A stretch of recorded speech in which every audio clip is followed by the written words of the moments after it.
Concejal, muy buenos días. Bienvenida a la Hora de la Verdad. Muy buenos días para Demar, para Nicolás, para toda la mesa de trabajo de la Hora de la Verdad y por supuesto para todos los oyentes.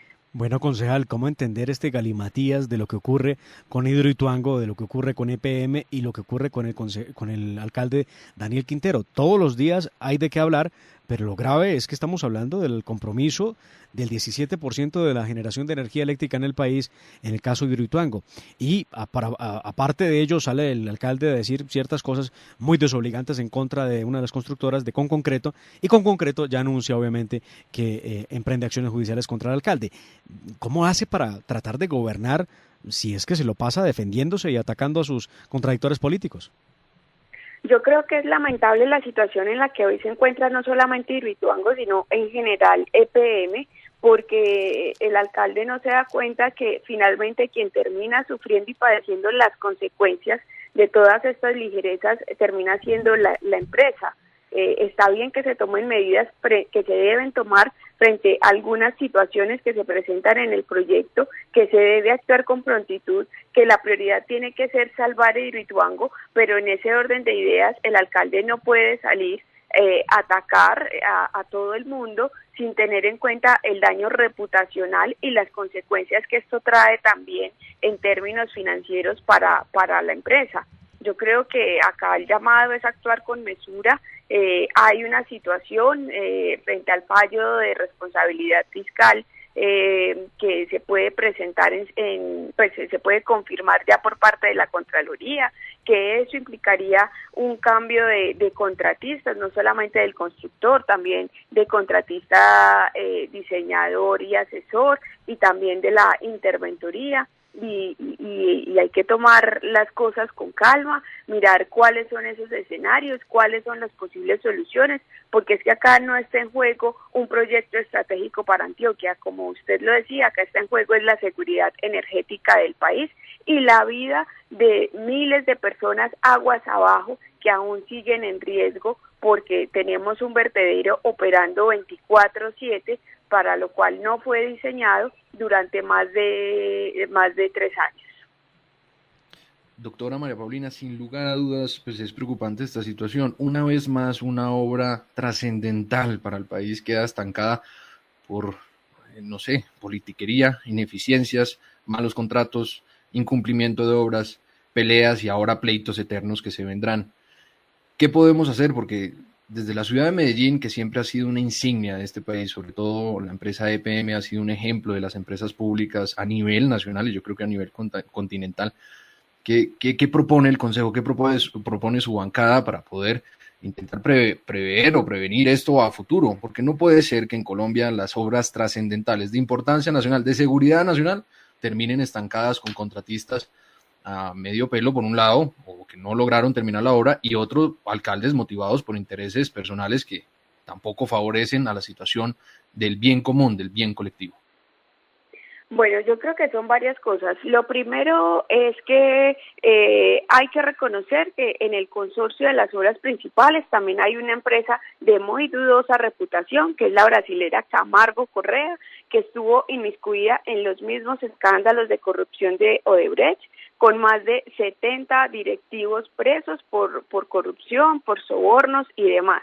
Y que lo peor de todo es que esta administración firmó el acta de modificación bilateral número 39 en diciembre pasado, donde le amplió el contrato a los contratistas principales hasta el 31 de diciembre de este año, del 2021, pero permitió implícitamente que la firma que inicialmente conformaba el consorcio, que era Camargo Correa Construcciones, le cediera su posición dentro del consorcio a Camargo Correa Infra, una subsidiaria creada apenas sí en el 2017, que no tiene el músculo financiero que tenía la empresa que inicialmente conformaba el consorcio y que muy difícilmente se puede creer que eso fue un error de caligrafía como dieron a entender. Entonces, hoy resulta que el consorcio de las obras principales de Hidroituango tenemos que está en manos de una empresa recién creada del 2017 que además incumple con las condiciones del pliego de condiciones que se había establecido durante el proceso de contratación, que decía que la experiencia de las firmas no podía ser producto de procesos de escisión, de fusión y que se tenía que acreditar la experiencia de forma directa, cosa que no cumple esta empresa, que además no tiene el músculo financiero, y que las otras dos empresas, que son Conconcreto y Coninsa, a raíz del fallo del posible fallo de la Contraloría, están en procesos de reorganización. Entonces, es preocupante que esta administración haya autorizado a firmar esa acta de modificación bilateral, donde además le cambia la responsabilidad a los contratistas para que sea de medio y no de resultado, que eso también tiene otras implicaciones jurídicas, y con el atenuante del fallo de la Contraloría. No es si EPM quiere o no cambiar los contratistas, es que si ese fallo se confirma, viene una inhabilidad sobreviniente, y en ese escenario, estas firmas no podrían continuar con la construcción de Hidroituango, y en el mejor de los escenarios, la salida digamos, menos traumática sería que estas mismas firmas busquen a quién cederle ese contrato, porque en ese orden de ideas no podrían continuar con la ejecución de la construcción de Hidroituango debido al fallo, a un posible fallo de la Contraloría.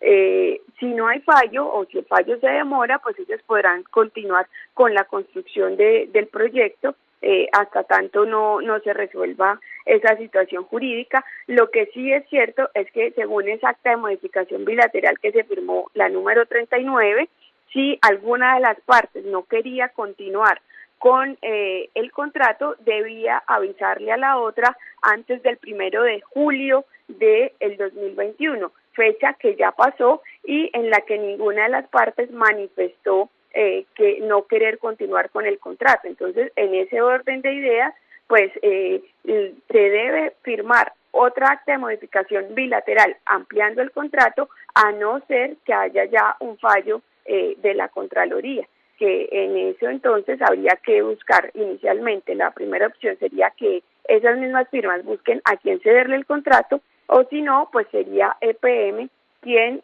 tendría que mirar a quién le asigna la terminación de Hidroituango, cosa que sería supremamente traumática porque mayores atrasos, seguramente sobrecostos a superiores a los 7.1 billones que ya tiene el proyecto de sobrecostos, y se demoraría muchísimo más para entrar la operación comercial de Hidroituango.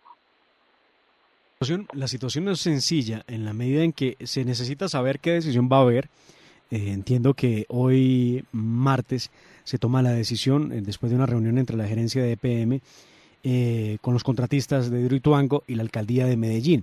Y esto, pues como usted lo ha señalado, puede significar sobrecostos, pero también retrasos en la entrada en funcionamiento. Pero en últimas, ¿qué ha causado todo este mare magnum? ¿Quién es el responsable? ¿La administración de Daniel Quintero es responsable en gran medida de esto que está ocurriendo? Yo creo que esto viene incluso desde administraciones anteriores, porque es que no nos podemos olvidar que la situación en la que hoy se encuentra Hidroituango es también producto de una serie de decisiones que se tomaron, como construir un tercer túnel sin licencia, sin que tuviera, por ejemplo, el revestimiento indicado y demás. Entonces, esto es una serie de decisiones, una cadena de errores que viene desde atrás y que obviamente con el actuar de esta administración pues se ha agudizado, porque esto se ha convertido en una guerra política. Acá tenemos también que estaba engavetada una auditoría forense con 33 hallazgos, todos supremamente delicados, frente a las decisiones que se tomaron en el proyecto, y que solo se dio a conocer recientemente los resultados de esa auditoría que estaba engavetada. Entonces hay cosas tan graves como decir que EPM no siguió las recomendaciones del BOAR de expertos y aún así decidió asumir el riesgo de construir ese tercer túnel. También nos dicen que no hay control en los precios unitarios que se le pagan a los contratistas ni en las cantidades de obra, que se han pagado cantidades de obra que no se han ejecutado y que esto se repite. que hay adiciones en tiempo y en dinero que no tienen ninguna justificación. Entonces, acá lo que vemos es que esto ha sido una cadena de errores y que tenemos que tomar los correctivos y el proyecto tiene que salir adelante. Bueno, concejal, y quiero hacerle una pregunta que también ha causado mucho revuelo al interior de la colectividad del Centro Democrático en el departamento de Antioquia, exactamente en Medellín, en ustedes los concejales. Salió el concejal Gabriel Dip, salió del consejo, renunció y se fue manifestando una profunda amargura, porque él veía que el consejo, los concejales del Centro Democrático estaban divididos. Unos, evidentemente, haciendo oposición al gobierno de Daniel Quintero y otros muy en la línea del gobierno de Quintero, ayudándole en su trabajo como alcalde, digo yo, en sus decisiones políticas, cuando menos respaldándolo. ¿Qué es lo que está pasando? ¿Hay esa división? ¿Existe esa división donde hay unos que están con Daniel Quintero y otros están haciendo oposición fuerte? Yo creo que no es que unos estén con Daniel Quintero y otros no. Yo creo que la oposición tiene que ser argumentada, exige estudio, exige argumentos,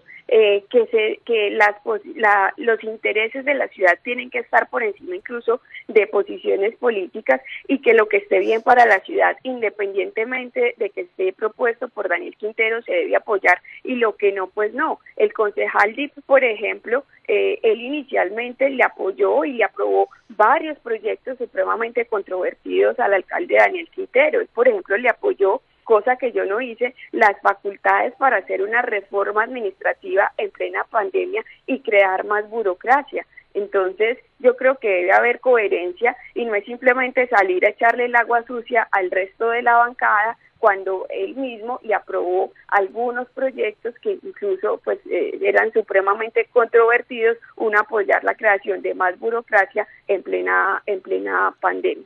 Bueno, pero eso significa que ustedes, bueno, por lo menos usted y algunos otros de la bancada también han apoyado al gobierno de Daniel Quintero cuando ha sido necesario, usted dice, cuando realmente lo que se propone por parte de la administración le sirve a la ciudad. Sí, claro que sí, yo creo que esa debe ser la oposición. El mismo Centro Democrático le aprobó varios proyectos en el Congreso al gobierno Santos cuando consideraban que eran beneficiosos para el país. Sin embargo, hay otras cosas, por ejemplo, el tema de la reforma administrativa, en el que en mi caso particular yo la voté negativo. Otro de los proyectos que voté negativo fue la transformación del establecimiento comercial del aeropuerto en Enrique Olaya Herrera, porque no estaba de acuerdo con esa transformación y no estaba de acuerdo con que se acabara con el aeropuerto de la ciudad de Medellín. Entonces, yo creo que la oposición exige más que temas políticos, argumentos técnicos y sobreponer los intereses de la ciudad a cualquier otro interés político. Pues, concejal María Paulina Aguinaga, le agradecemos mucho el tiempo aquí en La Hora de la Verdad y seguiremos muy pendientes de cómo avanza el proyecto de Hidroituango en medio de estas polémicas, que todos los días surge una diferente y a veces una más grave que la otra. Le deseamos un feliz día y le agradecemos. Muchísimas gracias a ustedes y un muy feliz día para ustedes y para todos los oyentes. Un feliz día. Avanzamos, escuchan ustedes La Hora de la Verdad, 8 de la mañana, 3 minutos.